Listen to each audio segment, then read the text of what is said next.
പ്രിയമുള്ളവരെ, ആ ലേവിയെ വിളിച്ച കർത്താവ് ഇന്ന് നമ്മളെയും വിളിക്കുകയാണ്.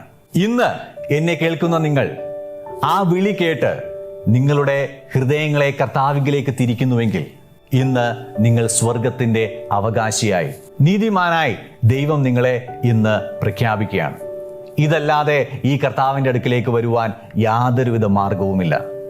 നിങ്ങൾ നിങ്ങളെ തന്നെ കർത്താവിൻ്റെ കരങ്ങളിലേക്ക് സമർപ്പിച്ച്, ഞാനൊരു പാപിയാണ് കർത്താവെ, അങ്ങന്ന് മരിച്ചത് എൻ്റെ പാപത്തിന്റെ പരിഹാരത്തിന് വേണ്ടിയിട്ടാണ്, ഞാൻ മരിക്കേണ്ട സ്ഥാനത്താണ് കർത്താവെ നീ മരിച്ചത്, അതിനായിട്ട് ഞാൻ അങ്ങയെ സ്തുതിക്കുന്നു, ഞാൻ അങ്ങയെ എൻ്റെ ഹൃദയത്തിലേക്ക് ഉൾക്കൊള്ളുന്നു എന്ന് നിങ്ങളുടെ ഹൃദയത്തിൽ നിന്ന് സത്യസന്ധമായി നിങ്ങൾ പറയുന്നുവെങ്കിൽ ഇന്ന് ഈ നിമിഷം കർത്താവായ യേശു ക്രിസ്തു ഇറങ്ങി വന്ന് നിങ്ങളുടെ ഹൃദയത്തിൽ വാസം ചെയ്യും.